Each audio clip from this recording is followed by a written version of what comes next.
स्वागत है आप सभी का आपके अपने चैनल एकलव्य एजुकेशन सेंटर के इस नए वीडियो में। दोस्तों, आज की इस वीडियो में हम यह जानने का प्रयास करेंगे कि बरसात के मौसम में मिर्च की खेती कैसे करें, अर्थात मिर्च के नर्सरी लगाने से लेकर उसके पूरी तरीकों से तैयार होने तक की सभी प्रक्रियाओं पर विस्तार से जानकारी प्राप्त करने की कोशिश करेंगे इस वीडियो में। और इसके साथ यह भी जानने का प्रयास करेंगे कि मिर्च की कौन से हाइब्रिड वेराइटी का चयन करें जो हमें ज़्यादा से ज़्यादा पैदावार देने में समर्थ हो सके। और इसके साथ यह भी जान लेंगे कि अपने मिर्च की फसल में कौन कौन से खादों का प्रयोग करें जिससे जो हमारा मिर्च का फसल है अच्छे तरीकों से ग्रोथ कर सके और उसमें ज़्यादा से ज़्यादा फूल और फल लगने की संभावनाएं बढ़ सके। तो चलिए इस बेहद ही महत्वपूर्ण वीडियो की शुरुआत करते हैं।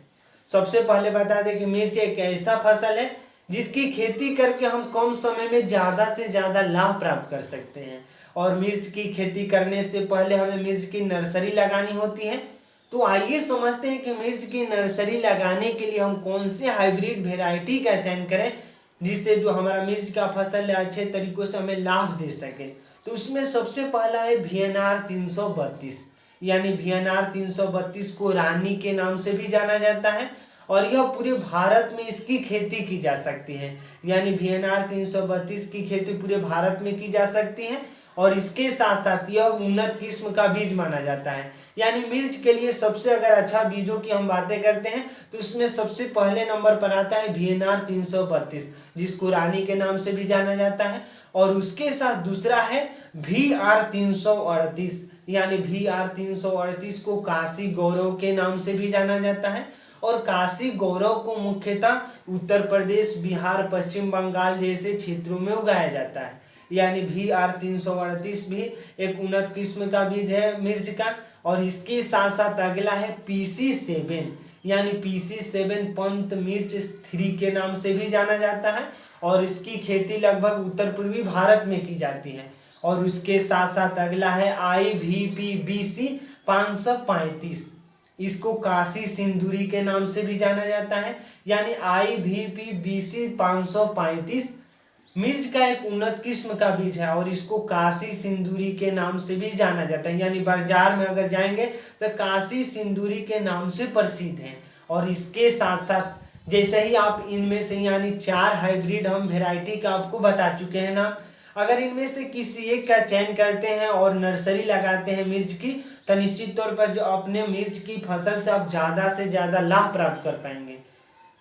अब आइए समझते हैं कि मिर्च की नर्सरी लगाने के लिए हमें कौन कौन से बातों पर ध्यान रखना होगा। तो उसमें सबसे पहला है कि मिर्च की नर्सरी हम उस मिट्टी में लगाएं जिस मिट्टी का pH मान 5 से लेकर 7 के बीच में हो। यानी अगर उस मिट्टी का pH मान 5 से लेकर 7 के बीच में रहता है और वहां पर हम मिर्च की नर्सरी लगाते हैं तो निश्चित तौर पर जो हमारा मिर्च का पौधा है अच्छे तरीकों से ग्रोथ करेगा और उसमें ज़्यादा से ज़्यादा मतलब ग्रोथ देखने को मिल सकते हैं। और इसके साथ साथ हमें कितना बीज की मात्राएं लेना है, यानी अगर हम इन हाइब्रिड वेराइटी का चयन करते हैं तो यह बेहद ही महत्वपूर्ण हो जाता है। तो अगर 1 हेक्टेयर का हम एग्जाम्पल से ले रहे हैं, यानी 1 हेक्टेयर में आप 1.25 ग्राम से लेकर 1.50 ग्राम तक आप मिर्च की बीज को नर्सरी लगा सकते हैं। यानी 1.25 ग्राम से 1.50 ग्राम मिर्च के अगर हाइब्रिड वेराइटी का चयन करते हैं और उसको लगाते हैं नर्सरी तो निश्चित तौर पर आपको मतलब 1 हेक्टेयर की आप खेती कर सकते हैं। और उसके साथ साथ जैसे ही आपका मिर्च का जो मतलब यह तो बातें हुई कि हम कितने मात्रा में बीज का चयन करें। और उसके साथ साथ जहाँ पर हम मिर्च की नर्सरी लगाने के बारे में सोच रहे हैं वहाँ पर हमें गोबर का खाद निश्चित तौर पर प्रयोग करना चाहिए, क्योंकि अगर गोबर का खाद प्रयोग करेंगे तो वह जो मिर्च का पौधा अच्छे तरीकों से ग्रोथ करेगा। और जब हम दूसरे जगहों पर लगाने का प्रयास करेंगे उस मिर्च के पौधे को तो जड़ टूटने की जो समस्या, मान लीजिए उस किसी पौधे को उखाड़ रहे हैं तो उसमें जड़ ज़्यादातर टूट जाते हैं। अगर हम गोबर का खाद प्रयोग करेंगे तो निश्चित तौर पर जड़ आसानी से उखड़ जाएंगे और उसको हम दूसरे स्थान पर आसानी से लगा सकते हैं। तो इस तरह से हमें मिर्च की नर्सरी लगाने से पहले गोबर का खाद प्रयोग करना है। और उसके साथ साथ जैसे ही हमारा अगर लगभग 1 से 1.5 महीने के बाद हमारा जो पौधा है यानी लगभग 30 से 35 दिन में जो हमारा मिर्च का जो नर्सरी है पूरी तरीके से तैयार हो जाती है, मतलब दूसरे जगह पर लगाने के लिए, यानी उसकी खेती करने के लिए।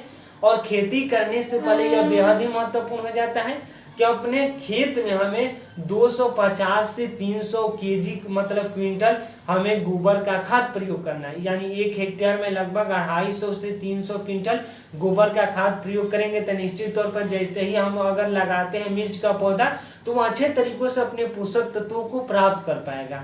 और उसके साथ साथ नाइट्रोजन, फास्फोरस और पोटास का प्रयोग करना है। यानी मिर्च का जब पौधा जड़ पकड़ ले तो उसके 1 महीने बाद, यानी लगभग मान लीजिए आज बुआई कर रहे हैं मिर्च का, तो लगभग 1 महीने बाद हमें नाइट्रोजन, फास्फोरस और पोटास का निश्चित तौर पर प्रयोग करना है। और नाइट्रोजन की बातें करें तो 1 हेक्टेयर में आपको 100 केजी प्रयोग करना है, फास्फोरस आपको 50 केजी प्रयोग करना है, जबकि पोटास आपको 60 केजी प्रयोग करना है 1 हेक्टेयर में। अगर इन खादों का प्रयोग करते हैं तो निश्चित तौर पर जो आपका मिर्च का पौधा अच्छे तरीकों से ग्रोथ करेगा और उसमें ज़्यादा से ज़्यादा फूल और फल लगने की संभावनाएं बढ़ेंगी। और इसके साथ साथ यह भी महत्वपूर्ण हो जाता है कि जैसे ही हमारे मिर्च के पौधे पर फूल लगना शुरू होंगे उस समय हमें एक बार कीटनाशक दवाओं का छिड़काव निश्चित तौर पर करना चाहिए, क्योंकि अगर कीटनाशक दवाओं का छिड़काव नहीं करेंगे तो जो हमारे मिर्च का पौधा पर लगे फूल होते हैं वो पूरी तरीकों से कीटाणु उसको नष्ट कर देते हैं, तो हमें कीटाणुओं से अपने फूल को बचाना है। तो इस तरह से आज के इस बेहद ही महत्वपूर्ण वीडियो में समझे कि मिर्च की खेती कैसे करें। अर्थात इस वीडियो में बस इतना ही। अगर आप हमारे चैनल के साथ नए जुड़े हैं और वीडियो अच्छा लग रहा है, कुछ सीख पा रहे हैं इस वीडियो के माध्यम से, तो हमारे चैनल को कर दीजिए सब्सक्राइब, ताकि हमारे द्वारा अपलोड किया गया हर वीडियो आपके पास सबसे पहले पहुंच जाए। तो हमें दीजिए इजाजत। धन्यवाद। Thank you.